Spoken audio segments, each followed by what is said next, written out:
விசுவாசத்தை பற்றிய போதனைகளையும் ஜபத்தையும் உங்களோடு கூட நடத்தி பேசிக்கொண்டு வருகிறேன்.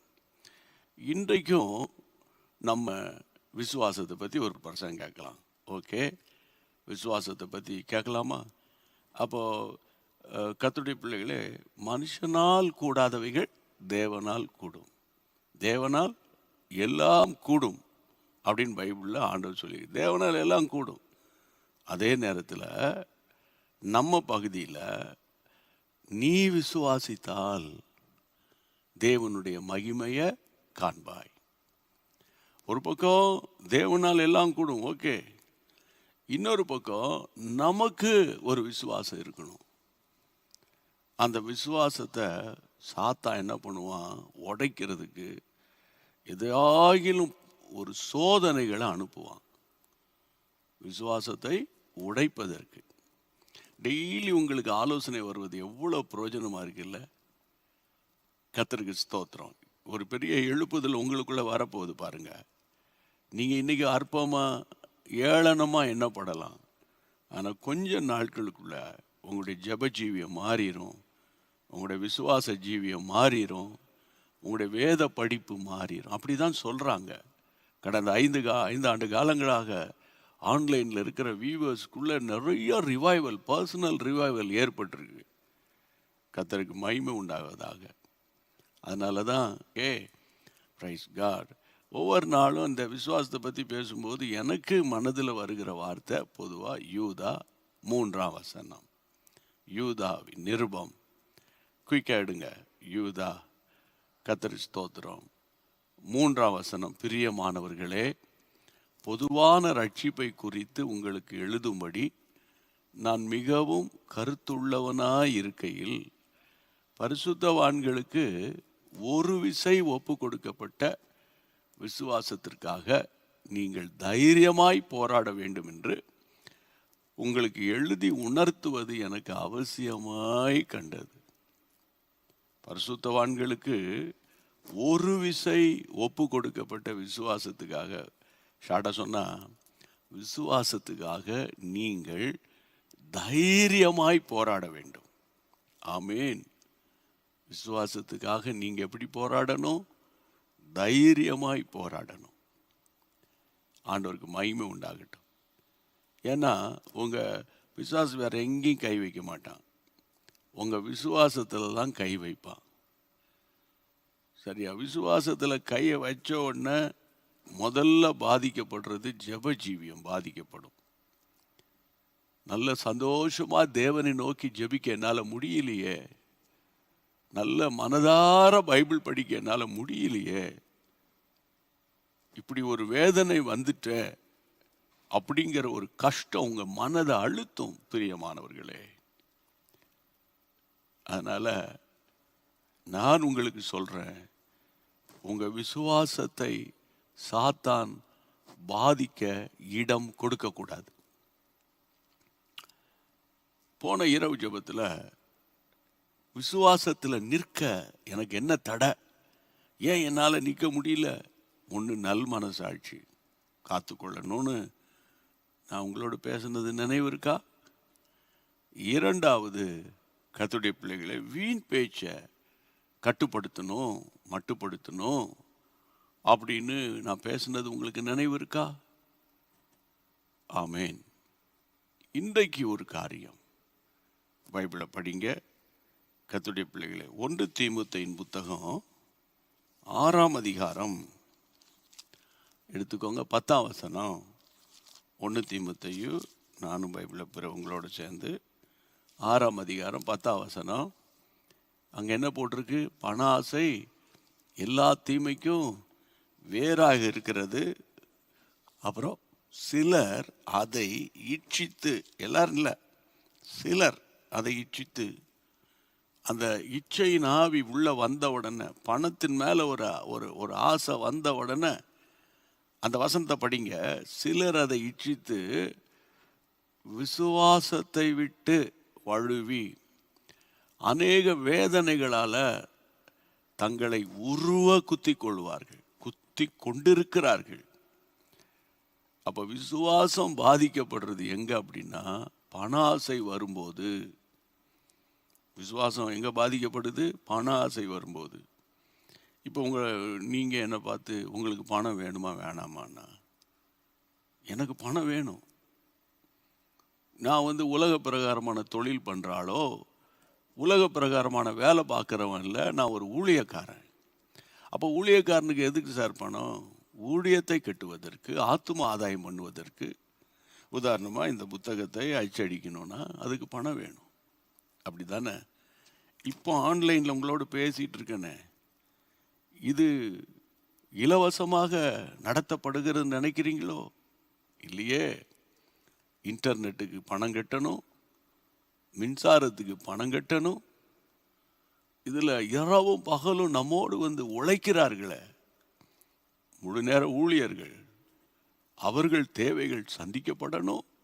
இல்லை, எவ்வளவு காரியம். அப்போ பணம் தேவை, பணம் தேவை. ஆனால் தீமோத்தேயுக்கு அவர் சொல்லுகிறாரு, பண ஆசை. திரும்ப அந்த வசனத்தை படிக்கலாமா? பண ஆசை, love of money is the root of all evil. அதாவது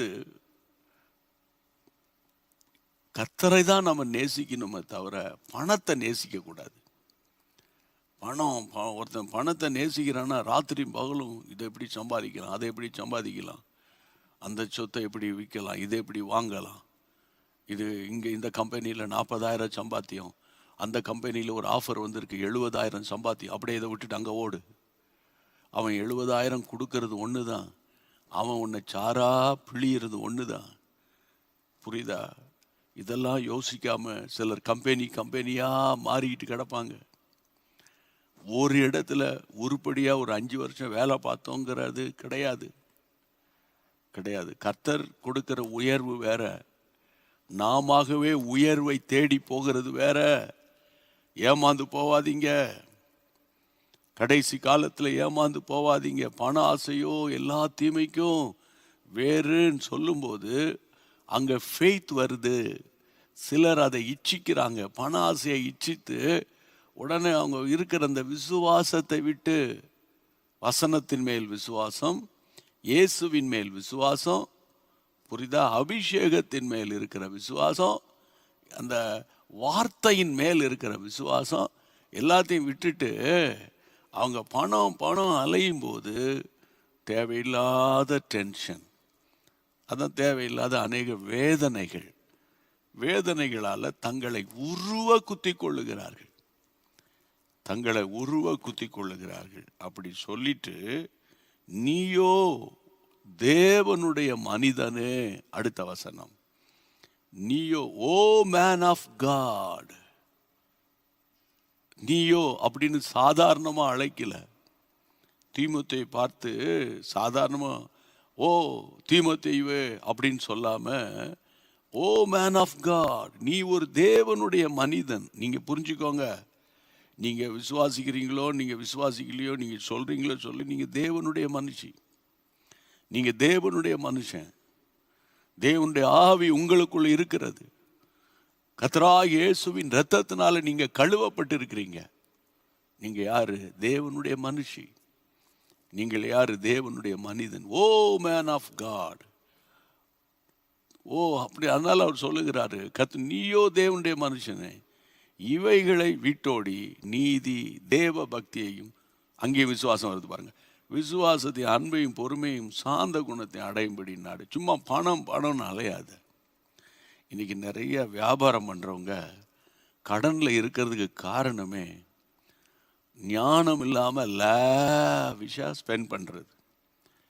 ஒரு கட்டிட பொறியாளர், ஒரு சிவில் இன்ஜினியர்னு வைங்க, உங்களுக்கு ஒரு கட்டிடத்தை கட்டுவதற்கு ஒரு குடும்பத்தோடு ஒரு அக்ரிமெண்ட் போட்டு ஃபஸ்ட் இன்ஸ்டால்மெண்ட்டில் இத்தனை லட்சம் ரூபா கொடுத்தா, உங்கள் நோக்கமெல்லாம் அந்த கட்டிடத்தை எப்படியாவது சீக்கிரத்தில் கட்டணும்னு அதே நோக்கமாக இருக்கணும். உடனே மெட்டீரியல்ஸ் வாங்க வேண்டிய பணத்தெல்லாம் கொண்டு போய் உங்கள் சொந்தத்துக்கு ஒரு காரையும் அல்லது உங்களுக்கு வேண்டிய பொருளையும் சேர்த்து மெட்டீரியலுக்கு கொடுக்க வேண்டிய அந்த கம்பெனிக்கு, அந்த கடைக்காரனுக்கு கொடுக்க வேண்டிய பணத்தை கொடுக்காம நிலுவையில் வச்சிங்கன்னா 4 மாதம் கடைக்காரன் பார்ப்பான், 5ஆம் மாதம் உங்களுக்கு மெட்டீரியல் சப்ளை பண்ண மாட்டான்.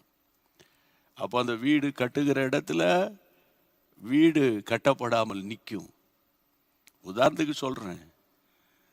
அப்போது கர்த்தருடைய பிள்ளைகளே, அப்போது உங்களுக்கு வர வேண்டிய வரவை மட்டும் எடுத்துக்கொண்டு அந்த வீட்டை கட்டி முடித்து ஒரு 5 மாதத்தில் கட்டுவேன் என்றால் 3 மாதத்தில் கட்டி கொடுக்கக்கூடிய அளவுக்கு ஃபாஸ்ட்டாக ஒர்க் பண்ணிங்கன்னா உங்கள் மனதுக்கும் ஆறுதலாக இருக்கும், அந்த வீட்டுக்காரங்களுக்கும் சந்தோஷமாக இருக்கும், உங்களுக்கும் வர வேண்டிய வருமானம் வரும், அதிலே நீங்கள் சந்தோஷமாக இருக்கலாம்.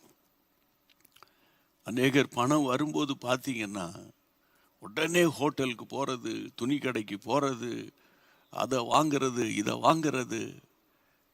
மாத சம்பளம் வந்த உடனே எல்லா செலவையும் செலவழித்து 2வது வாரத்திலேயே பேங்க்கில் ஒரு பைசா இல்லாமல் வள்ளுசா எல்லாத்தையும் செலவழிச்சுக்கிட்டு கடைசியில் 3வது வாரம் வரும்போது யார்கிட்டையாவது கடன் வாங்கலாமா, நீங்கள் ஒரு 50,000 தரீங்களா அப்படின்னு நிறைய பேர். ஆனால் சபைக்கும் போய்க்கிடுவாங்க, ஜபமும் பண்ணிக்கிடுவாங்க,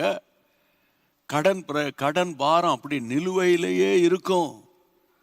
அதனால் என்னுடைய அன்பான தாழ்மையான ஆலோசனை, கடன் மேலே கடனை ஏற்றாதீங்க. கடனை நீங்கள் பாட்டுக்கு ஏற்றிக்கிட்டு கடைசியில் கர்த்தர் மேலே நீங்கள் கர்த்தருடைய பிள்ளைகளை பழிய போடாதீங்க. அப்போது என்னுடைய விரலுக்கு தகுந்தது தான் வீக்கம்.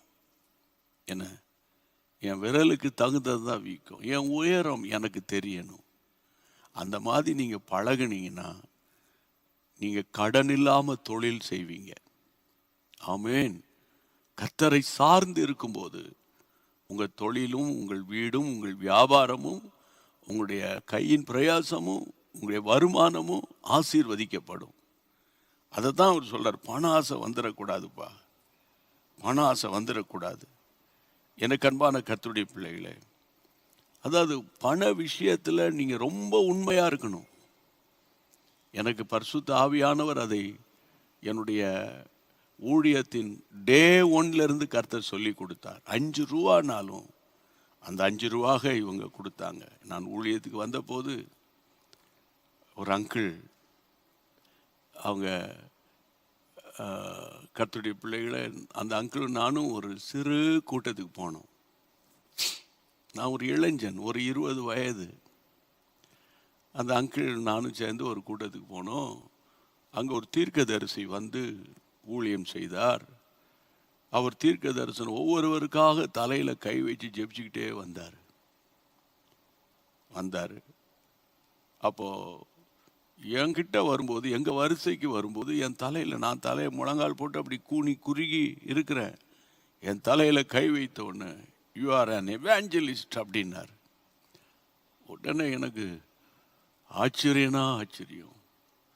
ஊழியத்தில் 5 வகை உண்டு: அப்போஸ்தலர்கள், தீர்க்கதரிசிகள், சுவிசேஷகர்கள், மெய்ப்பர்கள், போதகர்கள். அப்போ இந்த இந்த சுவிசேஷ ஊழியம்தான் எனக்கு பாரம். சபைகளை சுவிசேஷ மயமாக்கணும், சும்மா கிடக்கிறவனெல்லாம் சுவிசேஷம் அறிவிக்க வைக்கணும். அதான் என்னுடைய பாரம். நான் ஒரு சின்ன பையன், 20 வயசு. அந்த தேவ மனிதர் கையை வைத்த உடனே அவர் சொன்னார், நீ என்னுடைய சுவிசேஷ ஊழியக்காரன் என்று சொன்னார். கூட்டம் முடிந்த உடனே அந்த அங்கிள், நீங்க தேவனுடைய ஊழியர் அப்படின்னு ஒரு 5 ரூபாய் காணிக்கையை என் கையில் கொடுத்தார்கள். கர்த்தருக்கு ஸ்தோத்திரம். ஆண்டவருக்கு மகிமை உண்டாகட்டும், நான் உன்னை ஹானர் பண்றேன் அப்படின்னு. கர்த்தருக்கு மகிமை உண்டாகட்டும். ஊழியத்தில் 2014ஆம் வருஷம் 30 ஆண்டுகள் நிறைவு பெற்றது 2014. அப்போ அந்த அங்கிளை அழைத்து நான் எங்கள் ஊழியத்தில் அவரை ஹானர் பண்ணேன். இப்போ கொரோனா காலத்தோட அவங்க ஓட்ட முடிந்து தேவ சமூகத்துக்கு போயிட்டாங்க. அந்த அங்கிள் பெயர் எட்வர்ட் என்ற ஒரு தேவ மனிதன். இன்றைக்கு நான் உங்களை பார்த்து சொல்லுகிறேன், உங்களுடைய தேவைகளை கர்த்தர் சந்திப்பார். சரியா? பயப்படாதீங்க. ஜெபம் பண்ணிடுவோமா? ஜெபம் பண்ணிடுவோம். உங்கள் தேவைகளை கர்த்தர் சந்திப்பார். ஆண்டவரே, யார் யாரெல்லாம் பிரசங்கம் கேட்டாங்களோ அவருடைய தேவைகளை சந்தியும் ஆண்டவரே. வேலை இல்லாதவர்களுக்கு ஒரு வேலை வாய்ப்பை உண்டாக்கி தாரும் கர்த்தாவே. வேலை இழந்து நிற்கிற பிள்ளைகளுக்கு ஒரு அற்புதம் நடக்கட்டும். கடன் பாரம் தாங்காமல் உயிரை மாய்த்து கொள்ளலாமா நினைக்கிறவங்களை தப்புவியும். உங்களுடைய கிருபை தாங்கட்டும். யார் யார் என்னென்ன பாரங்களை உங்ககிட்ட சொல்றாங்களோ காரியங்களை வாய்க்க பண்ணும். கண்ணீரோடு எங்கள் ஜெயமம் குடும்பங்களுக்காக நான் ஜெபிக்கிறேன். யூடியூப் ஃபேமிலிஸ்க்காக எங்கள் குடும்பப்பா, எங்கள் குடும்பத்தில் யாராவது ஒருத்தருக்கு கஷ்டம் வந்தா எல்லாருக்கும் கஷ்டம். அந்த பாரத்தோடு நான் ஜெபிக்கிறேன். கர்த்தர் தொடர்ந்து நடத்தும். உமக்கே மகிமை உண்டாகட்டும். கர்த்தர் ஜெபத்தை கேட்டதுக்காக ஸ்தோத்திரம், ஸ்தோத்திரம், ஸ்தோத்திரம், ஸ்தோத்திரம். இயேசுவின் நாமத்தில் பிதாவே, ஆமென். ஸ்தோத்திரம் பண்ணுவோம். Praise God. சேர்ந்து சொல்லுவோமா? என் ஆத்துமாவே கர்த்தரை ஸ்தோத்திரி, என் முழுவதுமே பரிசுத்த நாமத்தை ஸ்தோத்திரி. என் ஆத்துமாவே கர்த்தரை ஸ்தோத்திரி. கர்த்தர் செய்த சகல உபகாரங்களை மறவாதே. ஆமென். சேர்ந்து பாடுவோம். ஜெயம் கொடுக்கும் தேவனுக்கு கோடி கோடி ஸ்தோத்திரம்.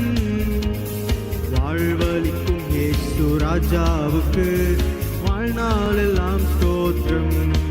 நமக்கு ஜெயம் கொடுக்கும் தேவனுக்கு கோடி கோடி ஸ்தோத்திரம். வாழ்வளிக்கும் இயேசு ராஜாவுக்கு வாழ்நாளெல்லாம்